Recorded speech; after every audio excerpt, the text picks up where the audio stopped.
Hello. Hey, how are you? How you doing? Very well. It's going to turn your volume up because you're down. Oh, Uh, why is that so bad? I can hear you, but it's just not very loud for some strange reason. Hmm. Oh, Are you at should Carmel I make Markets? more noise to? Uh, I hear you fine. Hang on a second. Ooh, I hope it's I'm not just raining. checking my audio because it might be going to the wrong spot. Audio settings. Sure. Maybe I'll get rid of noise removal. No, no, uh, noise removal. And then, Hold on. While you're doing that. hmm. I'm not, I usually use Teams, which has got different controls, but maybe I can connect the audio to some. Oh, I know what I can do. I'm just going to put my headphones on. I think that could do it.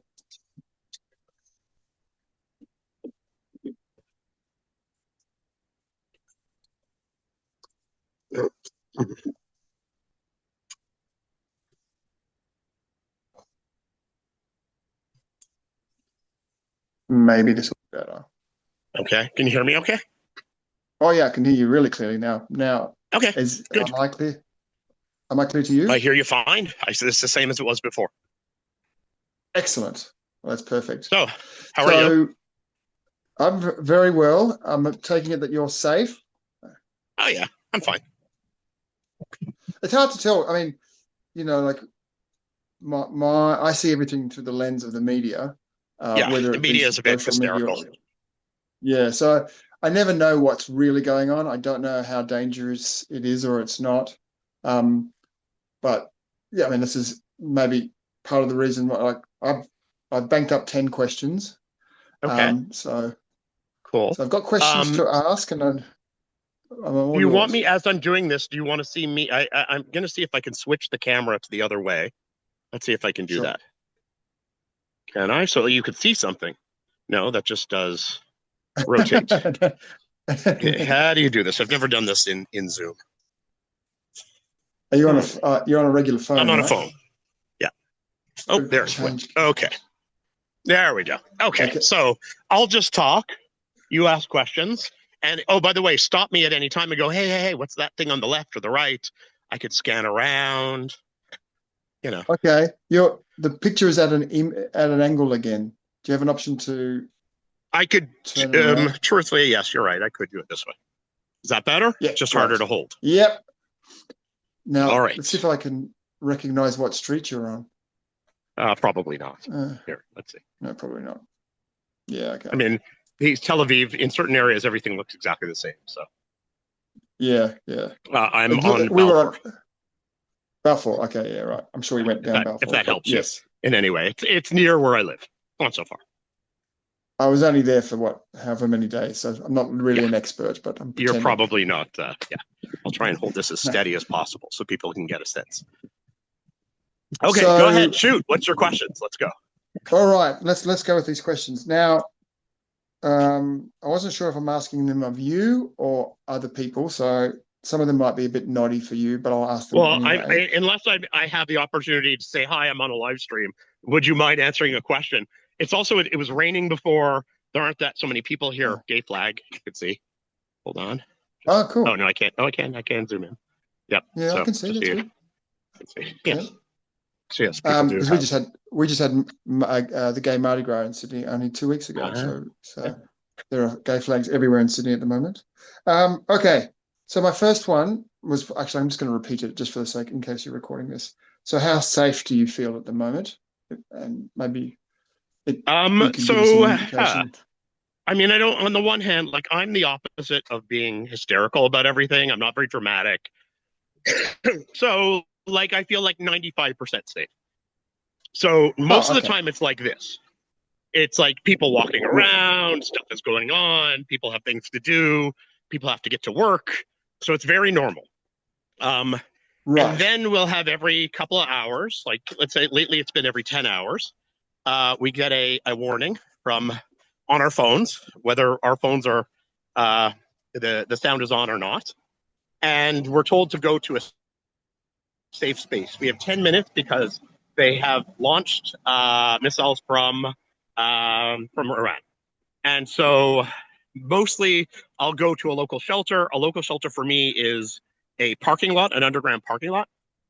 For some people, it's in their buildings. My building is very, very old. It's over 100 years old. So it does not have a safe Oh, room or a wow. shelter. And truthfully, that thing Wow. is coming Yeah. down in an earthquake. Something hit it because it's old and I don't think it was built very well. Right. Okay. So when it's happening, you hear the sirens and then you hear explosions far off or sometimes not close by, but semi-close. Hard to gauge. It's hard to know if that explosion is a missile hitting, if it's the Iron Dome or one of the other ways of shooting missiles out of the sky is launching because they're not far from us. You don't know. Right. So you go on the news and you check after well, what was it? Did it hit something? Was it shot out of the sky? So far, 2 weeks, we're 2 weeks and a day into this. Um, 3 missiles hit, if I'm correct, that caused Wow. one destroyed a house, but nobody was killed. They were in the house, but they were in a safe room, so it was fine. One was in Tel Aviv, hit a building, not far from here, actually. And one woman, a foreign worker, killed. But the old woman she was taking care of was not killed. She just Oh. happened to go into the kitchen and a wall fell on her, collapsed on her, and she was killed. Oh. And there was a tragic one 2 weeks ago in Bet Shemesh where people were going into the shelter and Yeah. it hit exactly at the doorway. And 9 people Oh were God. killed. A lot of people were severely injured. So, yeah, it can be, it's intense, right? So it can be quite dangerous. Oops. And so it's not something Yeah. you want to take lightly. But on the other hand, most of the time it is actually quite normal. See, talking to you from the other side of the world, because I'm here in Sydney, Australia, as you know, the concept of somebody launching a death object from far away that takes 10 minutes to come to you with the express intent of causing maximum damage is I mean, you Yes, see it all the time on the movies and things, but the concept is just it's a kind of a strange thing to process that 10 minutes ago 100%. somebody sent something to try to kill you and destroy your neighborhood. But well, anyway, I think well, firstly, I'm very glad that you're safe, and secondly, it Yeah, sounds to me I'm that okay. I mean, Israelis. Look, if I'm not an Israeli, and I don't know Israelis all that well, but I do know from my Jewish friends connected to Israel that Israelis have become quite not battle hardened. I think Yeah, like I mean, you get used to a situation, right? So I would say the June war with Iran was worse because it felt right, scarier. We had never encountered ballistic missiles in the same way. Um, and right, so, but once you're kind of used to a situation, you're like, okay, I know what to expect. I know what to do. It's, even though it's really tragic and there's been a lot of damage to, mm, like people's cars and parts of buildings all around the country, really, there's been mm, very little major damage. I know the internet is right, like circulating all sorts of pictures. A lot of it's AI. Some of it's for real and some of it's from June. And some of it actually happened. But it's kind of exaggerated on the internet, at least. I don't know about the mainstream media. I yeah, have no idea. yeah. Well, I mean, I think that's part of the reason why this is a good opportunity to see what the real perspective Which just is. stop. Um, Okay. Yes. Next question. okay, Pretty my next building. question is, um, yes, do you think this war is worth having as an I have Israeli? no idea. And you, No idea. yeah, Look, if it ends up being the goals are for Israelis, I don't know about the US. It's a whole other thing. For Israelis, the goals are getting rid of the nuclear threat of Iran, getting rid yeah, of, because they promised to use it. Someone from Pakistan, by the way, just wrote me like an hour ago saying, we in Pakistan, we are going to annihilate you in a nuclear holocaust. You're all going to die. We hate you. And I'm like, oh, lovely. So I yes, want, you there's know nuclear what? threat. I wonder, I wonder what the psychology behind that is. I mean, Anger. They're seeing a lot of videos of horrible things going on in Gaza, and they think They don't see anything happening to Israelis, not that as much is happening to Israelis. And they already decided that the Jews must be wrong and the Muslims must be right. Therefore, it is their goal to get rid of Israel. And he called me a dirty Jew, by the way. So don't give me this crap, not you, but people, anyone listening, give me crap about, oh, it's about the Zionists and it's about Israel. He called me a dirty Jew. So let's start with that. Okay. So the first goal is getting rid of the nuclear capability. Second goal is getting rid of ballistic missiles, which is obviously a threat. I mean, Iran has declared they want to destroy Israel. So we have to get rid of all their major capabilities to destroy us. And the third is regime change. The third and I think that's kind of the most important, because if you have regime change, then you have people who hopefully, we're assuming, don't want to destroy Israel. The question is that possible? Is all this worth it? I have no idea. I don't even want to, anyone who is, on the right is saying, yes, of course it's worth it. I'm not sure. I have no idea. If it turns out to have regime change, then I will say, fine, it was worth it. But I don't like war. Right. Because that's the other thing. And I think people outside of Israel probably don't really understand the details of the political spectrum in Israel. And, we all know that it's a coalition, and it's a very sort of broad coalition from I was assuming center right to extreme right and everything in between. And I mean, at the moment it's all right, but it doesn't matter. Yes, normally it is. And then normally it's center and center right. And then the question is it still reflective of the Israeli electorate? So having been through now, this is, if you include the 12-day war, this is the third war since this government has been in power. Israelis, do you think, and I know you can't speak on all, but in terms of what's going on in the media, do you think that Israelis are tiring of war, regardless of whether or not they may agree with it, or that? Well, yes and no. So the fact that we have a right wing and some elements of the extreme in this government actually doesn't make much of a difference. Maybe we would have gotten the hostages back if we had a more center government. They would have capitulated a little earlier, maybe, but that's about it. In terms of the Iran stuff, in terms of Hezbollah, Houthis, all that, it's like 80-90% of the population from the left to the right is in, because they see this as a real threat. This is real. This isn't just Bibi got everyone to believe in something. They know this is real. That Iran and Houthis and other Islamic regimes want to destroy Israel. And even if you're on the left and you completely want peace with all the Muslims, it's not possible until this extremism is destroyed somehow. So we'll see what will happen. So go ahead. You raised a very interesting point, and I like to consume as much like a broad spectrum of media from left to right. And obviously, I don't speak Hebrew, so I don't get the ability to consume the majority of Israeli media. But what I have been watching recently is a lot of American analysis, and there is, I think, in some elements of Western media, this sense that Israelis are supporting a government that has that. I think a lot of Westerners don't understand that the Israeli mindset is about survival, and they think it's about expansionism. And no, not at all. Not even close. It really isn't. Yeah, well, and that's an interest. I mean, I don't know how much I don't know how much you've been following American right-wing media, but you may know there's a big split in America at the moment between the original MAGA movement and now what they call the America First movement. And Tucker Carlson, has that come up much in your media, and how he's effectively been? Barely. It's not, every so often if he says something asinine, someone might say something on the news, but that's it.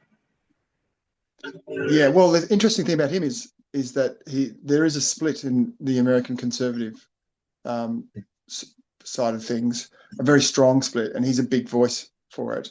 And I'm just and he's raising some ideas around why this is Israel's war, why Israel is going to war. And he's kind of doing it in a way that's not, he's saying Israel should do what Israel believes is in its best interest, but why is the US involved in Israel's business. That's the basis of his sort of position, I think. And then I think, and the reason why I'm bringing this up is because I think a lot of people don't necessarily understand that Israelis will support a war like this because they feel threatened, and that is the driving force over expansionism, which is probably why I wanted to bring that up. There is no expansionism. That is not a thing for Israelis. I know on the left there is this idea, because it was a lie spread by the Islamists, that Israel wants to expand all over the Middle East. I've been hearing this for 50 years. It's nonsense. It's not true. Absolutely not true. I don't know anybody in Israel who wants that. Now, of course, there's going to be somebody who says, oh, we want Gaza. Oh, we want parts of Syria that Israel is currently occupying because of what's going on in the Golan and stuff like that. Of course, you're going to find some people who say things like that, but it's all based on practicalities of trying to fight a war with people who are trying to destroy us. So if Gazans didn't want to destroy Israel, if Islamists in Syria didn't want to destroy Israel, none of this would ever be happening. None of it at all, ever. It's not part of Judaism. It's not part of Israeli society. It's not part of anything. October 7th changed people. The barbarity of what happened to Israelis on October 7th, even if there was anyone who was on the left and believing in peace, they completely switched. And they realized that we live in a very rough neighborhood of people who want to kill us. Now, it might be slightly exaggerated because of our experiences on October 7th.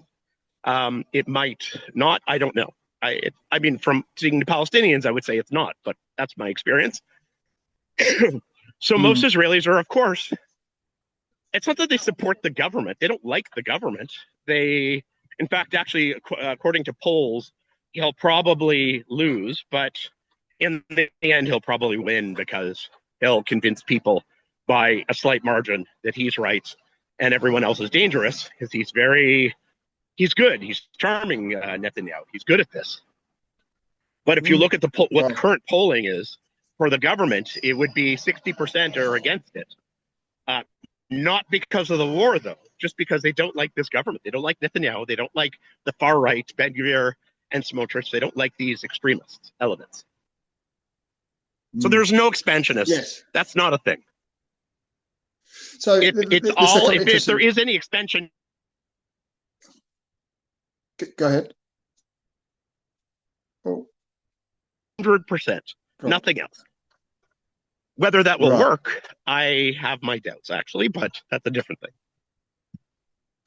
So, okay, you cut out a bit, but I think I got the main point there. I think one of the things that I was wondering is, and I've often asked questions about what the local Arab Palestinian population within Israel, the citizens, where do they sit with all of this? And I've seen some interviews with some famous ones who are anti-Hamas and support Israel's right to defend itself, and believe that Hamas is a terrorist organization and should be defeated. I suppose there's no single voice for the Arab community, but I wonder where they stand. And then the reason why I wonder where they stand is, for Israel to find peace eventually, then it's going to have a broader set of Arabs thinking peacefully about Israel's existence. So, I mean, I think 1979 is 50 years ago in 2 years' time. So there's been a secure, safe border with Egypt for nearly 50 years, if I'm counting correctly. Yeah, 50 years. It's 48 years now. So there is proof 100%. Work for Israel. So the question is, the closest Arabs to Jewish Israelis would be the Arab citizens of Israel. Are they? Can you tell if they are more or less rallying around, well, at least the army? So I can't tell for sure, because I can only tell based on conversations that you have, and I've had a lot of conversations. But people in Arabs, mostly Muslims, tend to tell you what you want to hear, because they want to have good relations. Like if you're an Arab Israeli, they're mostly Muslim. There's some Christians and Druze as well. You feel very split because your people in the West Bank and Gaza are suffering, and you live with the Jews, and you work with the Jews, and you even sometimes often like the Jews. You even have Jewish friends often. So your opinions become kind of mixed between this idea of too much people, Arabist, Palestinian, and I work with these people, and I kind of like. So it's really a mix. After October 7th, I heard a lot from Arab Israelis who, both on camera and off camera, told me that they were shocked by what Hamas did, and Right. they were much side of Israel. But as the war in Gaza got harsher and harsher to Palestinians, they started, feeling really badly for Gazans, obviously. Yeah. But they just want to have peace. They just want to have normal relations and have peace and be able to maybe be Palestinian, maybe be an Israeli Arab. You ask them and they change what their definition is all the time of who they are, their self-identification. So what exactly they think, it kind of changes all the time. So you have lots of examples. For example, I was just reading about the Druze in the Golan Heights. So they were, if I ran into a Druze in the north from the Golan Heights 10 years ago, almost always they would say, I am Assyrian. I am absolutely Assyrian, even with the Syrian civil war going on. And in the last few years, and especially since October 7th, which had nothing to do with Syrians, they started to become more and more Israeli. So you just had the first soldier from the Golan Heights, Druze commander, was killed the other day in Lebanon. It was the first one. Right.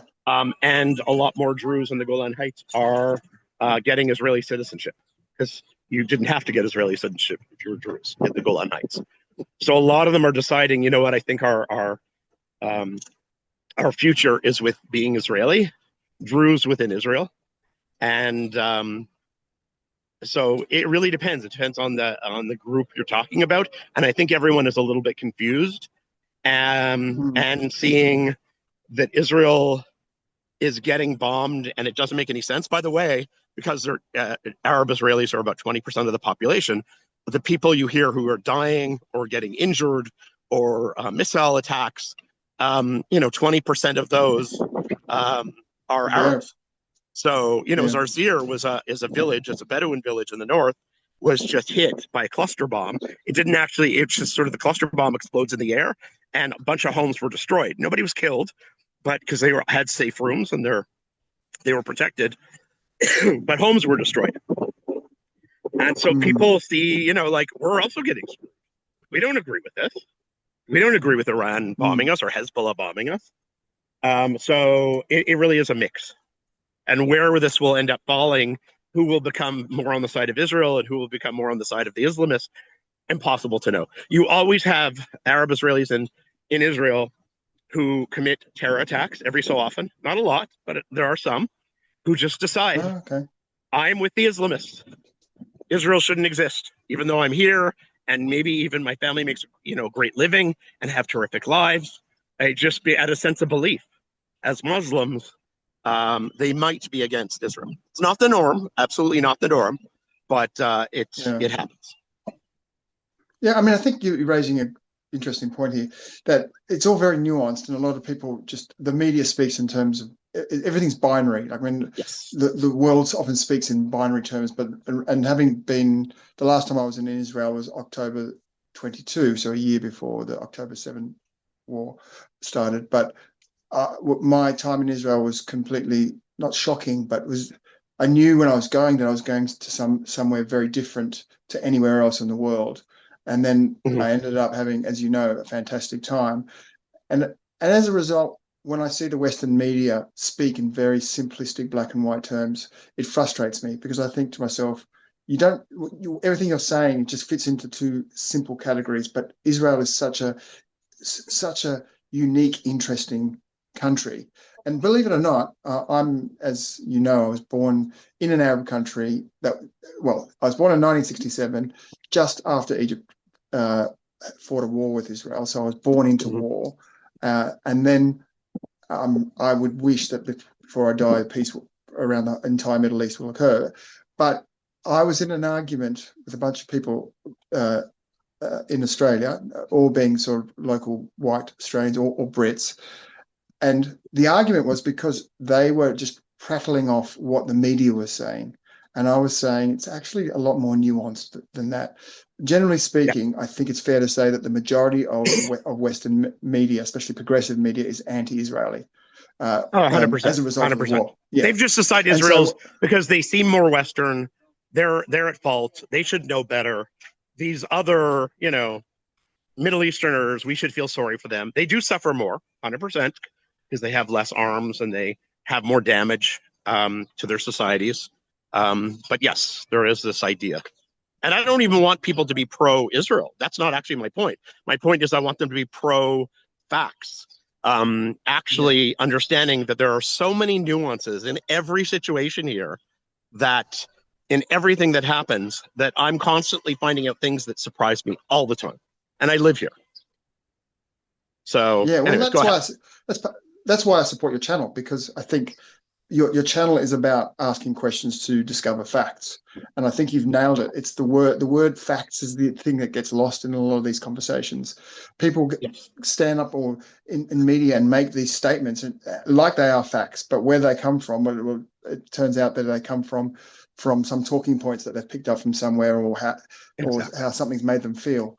And of course, that doesn't get us anywhere to closer to eternal peace or sustainable peace. But anyway, this is one of the things that all of us would suffer from a little bit, who actually believe in facts. Now, my next question is, I've asked you that one.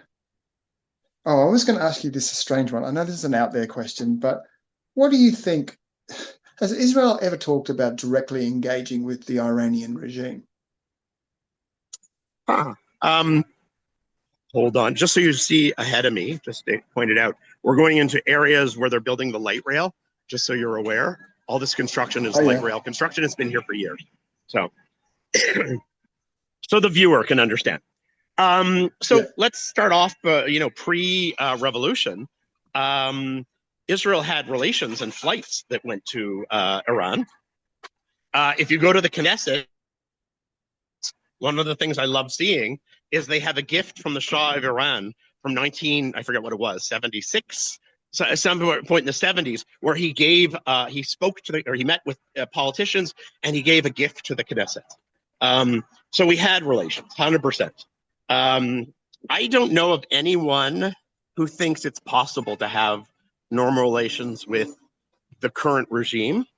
I know behind the scenes, there are many connections between people who are against the regime and who are open to having peace with Israel. Right. So, but how much is that really taken advantage of at political levels? I have no idea. I don't know. Because I know in the university, we have guest speakers who are Iranians from the UK who come in to learn about Israel and to have relations with Israelis. So it definitely happens all the time. But how much are politicians? Are there politicians who care about this issue? I don't. I can't think of an example of, including Persian politicians in the Knesset, in the parliament, who have taken this on. I think it's just seen as there's no point. Until there's regime change, what's the point? Yeah, I mean, it's one of those things. You never know if a conversation started in the corridor of the UN building, or somebody met somebody in a cafe and had just, what if we, I mean, simplistic question asked by somebody who's on the other side of the world, which is, largely a very peaceful country. It's just something I just, Well, people, like, for example, Israelis take part in, like, the backgammon tournaments, global whatever, or sports. Oh, there was another one. There was judo, I think it is. So there's a famous judo person. Hold on, I might be blocked here. Shalavo? Yeah, okay. He was a famous judoka, whatever you call it. Yeah. A person who does judo, in sports. And he befriended an Iranian and they became best friends. And it was a big deal in our media as soon as that Iranian moved to, I think it's Azerbaijan, because it would be dangerous for him. and he left Iran because he thought this is ridiculous. My best friend's an Israeli, and I can get into trouble because I have an Israeli friend. So at other levels in the media loves this stuff because the media underneath most Israelis, they're building our subways. Most Israelis underneath really the dream is to have peace with all the Muslim nations around the world. Being directed to go this way. So there's this wish fulfillment thing of when you hear a story of the two judo guys who become best friends. The people say, see, there could be peace, and because we don't have with Israelis have a lot of bitterness towards Palestinians because Palestinians to Israelis are about violence. I know if somebody's watching this and they don't realize they're pro-Palestinian, Israelis encounter their experience with Palestinians is about violence because Palestinians are very violent with Israelis. And absolutely, Israelis are very violent with Palestinians. I'm not saying that is true. I'm just saying, I'm explaining a mindset. So if you're Israeli, you're really angry and suspicious of Palestinians and those that support. But for Iranians, you're like, no, we should have peace with them. That's ridiculous. That makes no sense to us. So, and even now with being bombed by Iran, I don't hear anybody saying, oh, I hate Iranians. It's not even seen that way. It's seen as this is the RGC. This is not Iran. So I don't know if I answered your question there, but yes, I went off on a tangent. No, you did. As a side note, we're just at the end of the Asian Cup, Women's Asian Cup in women's football, and the Iranian team was about to go home, and 5 of them ended up seeking asylum in Australia because they didn't sing the national anthem, and they were worried about what will happen to them. And so they had to make a question about if they were to seek asylum, what will happen to their families? If they will go back to Iran, what will happen to them? So it was a very difficult question for them to it's along the lines of what you were just saying. I think I got 2 more questions, really. Go ahead. One of them is, do you think this war is actually helping to achieve Israel's goals and goals towards peace eventually? And possibly, second part of that question is, do you think maybe that the military supremacy that Israel has will eventually convince its enemies to maybe take a different non-violent path? So that's all of that is one question. Is it helping? Okay, so I'm going to stop for a second and think about this. I don't know. I mean, if I listen also to experts around the world, Americans, Europeans, Middle Easterners, and Israelis, and I listen to what they have to say, and everyone has different opinions on this.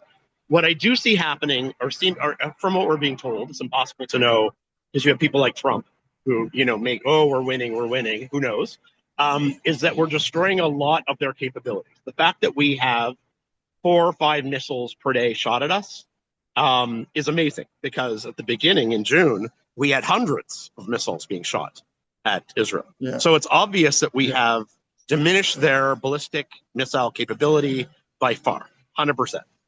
The question is, have we stopped it enough, or have we destroyed enough that they either give up or stop making them, or we don't go to round 2 in 3 years or whatever? That's a different thing. That I have no idea.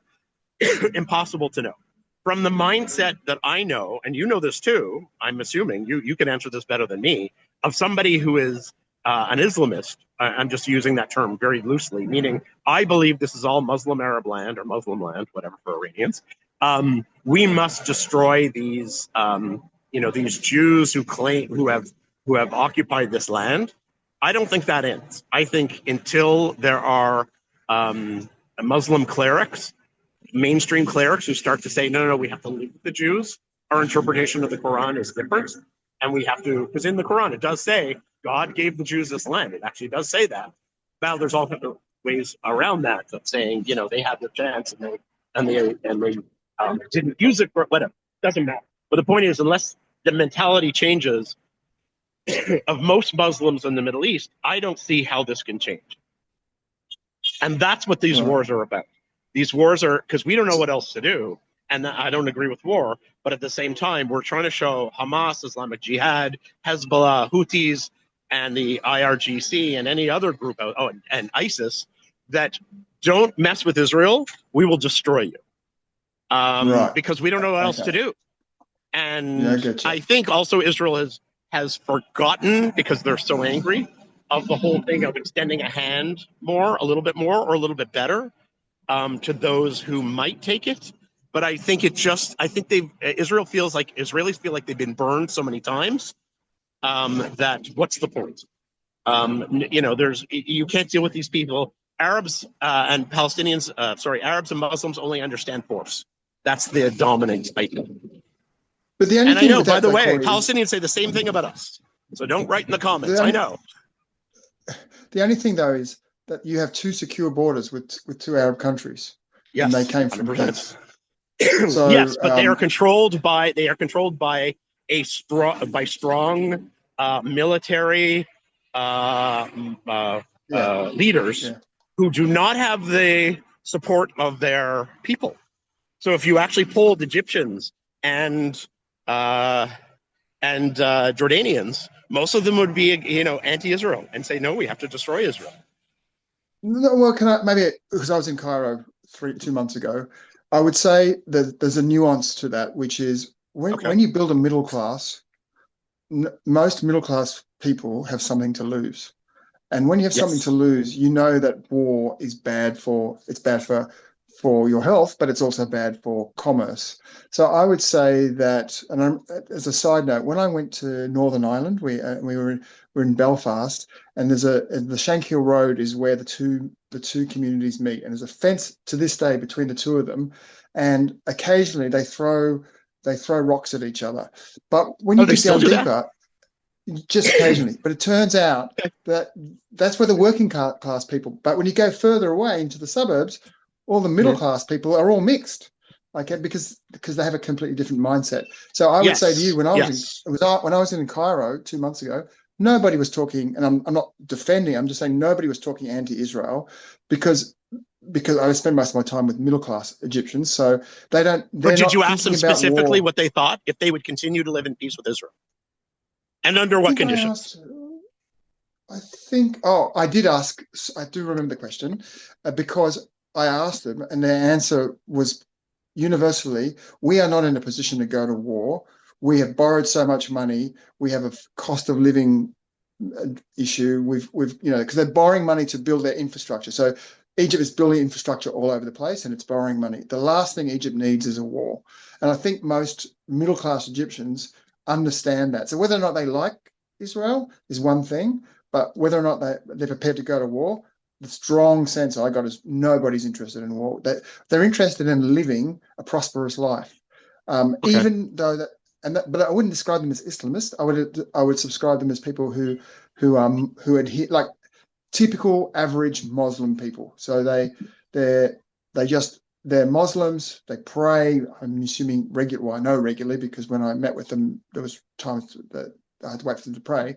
So, Mhm. but they're not. But they're not what you call the hardliners.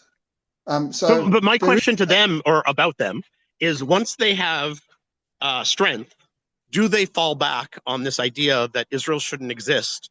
And now is the time we will destroy you. So, for example, Hamas says they'll have a permanent ceasefire with Israel, which means I'm going to get sprayed. I'm going to go the other way. They'll have a permanent ceasefire, but that just means to be able to get stronger. And at some point, maybe it's in 100 years, then they're going to destroy Israel. Now, I'll personally do the 100-year ceasefire because it's better than nothing. But that just Yeah. scares me about. That's what's scary about this region is that people are so obsessed with this idea that Israel shouldn't exist and that I am less than them, that's what scares me. So So making yeah, sort of yeah. excuses. Anyways, Well, no, look, I think it's a very interesting point, but there's a couple of things to note there. There's about as many people in the Middle East, Arabs in the Middle East, as there are Americans, 330 million or whatever. And just like even within the 7 million Jews that live in Israel, there's a very diverse collection of people. There's a very diverse collection of thought. There's no doubt about it 100%. that there'll be a side. even a small percentage is a sizable number. So and you know, it's usually the squeaky wheel gets the grease, or whatever the expression is. It's the loudest people is the ones that we hear. But the Yeah. thing I think a lot of That's people, who you hear from. and Yes, I'm 100%. yeah, but the majority of people just want to live and they want their kids to prosper. And with regards to whether or not they would accept Israel, I think the thing that was here is a really funny story, and I was telling these people at the pub the other day. When I landed in Cairo, my partner, who is traveling on an Australian passport, she went straight through immigration. I was pulled over to the side, like I do every single time. I was Yeah. pulled over side. Who's your father? Blah, blah, blah. I got all this thing. I just stayed calm. I eventually got through.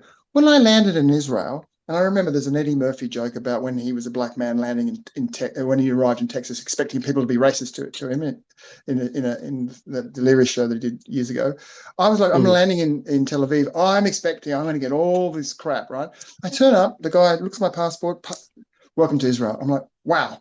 That was the very first experience. And then as I walking through and this is because COVID was wrapping up and what have you, I see all these people speaking Arabic who were government, like were obviously employed by the airport, and hijabs, and I'm so confused. What's going on here? Yeah. These are people, Yeah. you know, that 100%. live in Israel, and they were mucking around and having fun, etc. And I think like my point here is that there is this concept of this binary thinking that it's, and I know when people say it's a Jewish state, and the question is, what does it mean to be a Jewish state? Because I think a lot of people think in a binary sense, a Jewish state is a state that's devoid of non-Jews, or it's a Jewish state where non-Jews can't prosper. But if there's some way to tying Jewish, a safe Jewish state with broader prosperity for the region, that's to me a way that maybe a way that maybe people can start to think of Israel as just being, you know, the Brazil of South of the Middle East, in that it's different but it's similar, and there's ties, and you know, I know a lot of Jews in the diaspora and Israelis talk about, you know, Sephardi and Mizrahi Jews and how similar they are, and you know from your own experience and your ex how Middle Eastern their mentality is. But again, going back to this whole thing around binary thinking, because the media is so binary and all the language is so binary, it's either, you know, you're either a Jewish Israeli or you're an Arab. never the twain will meet. So anyway, in terms of finding peace, I guess I think that's maybe somewhere around the fact that there are Arabs prospering within the Jewish state, and that more Arabs would prosper as a result of peace amongst, you know, I don't want to sound like a hippie. I'm not a hippie, but sorry, what was the last thing you said? I was walking on a red light and I didn't notice. Oh, okay. I'm glad you didn't get hit. Here's my last question. My last question for you: if there's one thing that you want your viewers to know about the war and or life for you right now during this war, what would that be? Or life what? Sorry. If there's one thing that you'd want your viewers to know about what life is like for you right now, and the war, and you know, the current circumstances, beyond everything that we've discussed, is there anything else that you think people should be thinking about? Well, it depends who I'm speaking to. If I was speaking to the people who like hate Israel, which is probably not my viewers, I would say Israel's here to stay. Enough. Let's just make peace. Islam claims to be the religion of peace. Start acting like it. And I would say the same thing to my side about peace with Palestinians. And they're against it because they're very angry at Palestinians. To my viewers, I would say it's actually not that. It's more normal than you think it is. It seems very violent from outside, and there are moments when it is, but it's for like a couple of minutes, where I have to check the news to see if the latest missile killed anyone, and usually they didn't. But you know, it's still scary. It's scary that there are missiles flying around which are aimed to kill people, and civilian people, like all over the place.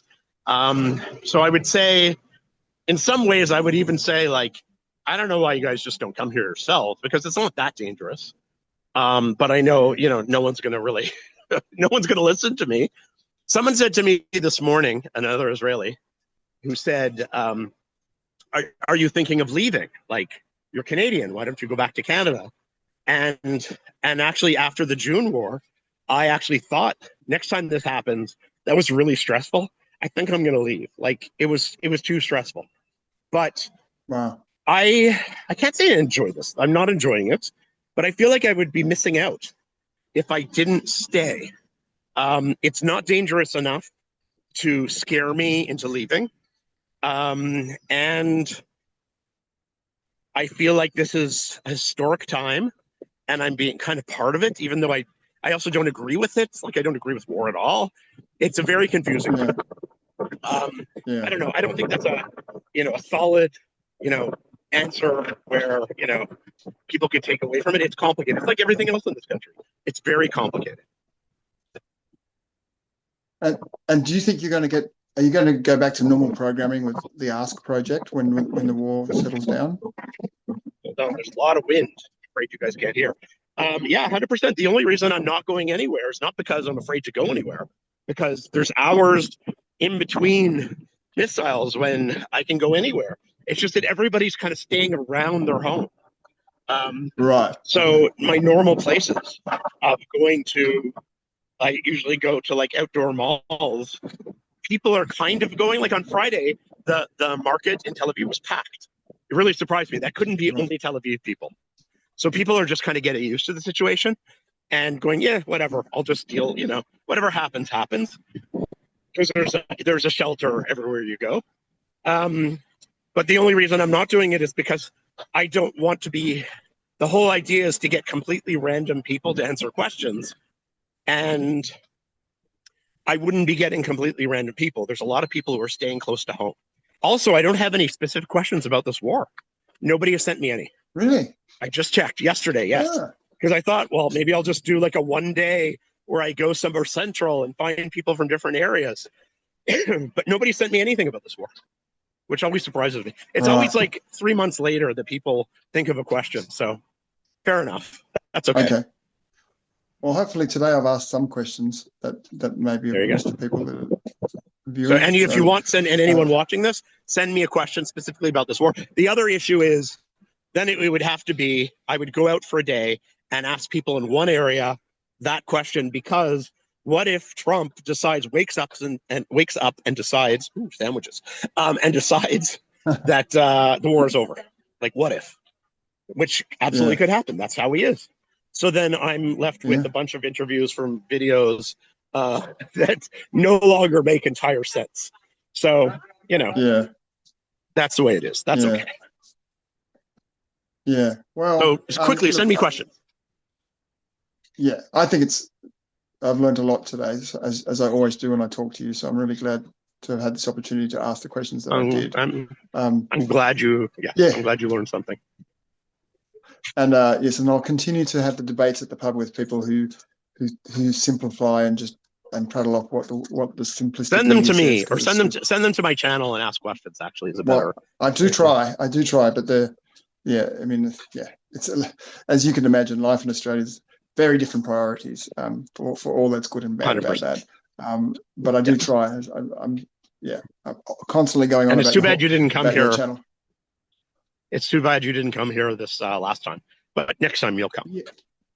Next time, yeah. We were trying to actually squeeze it in, but we only ended up going to Cairo for like 4 or 5 days, but it was a bit of a whirlwind trip. But next time we want to get a bit more time and definitely want to come back.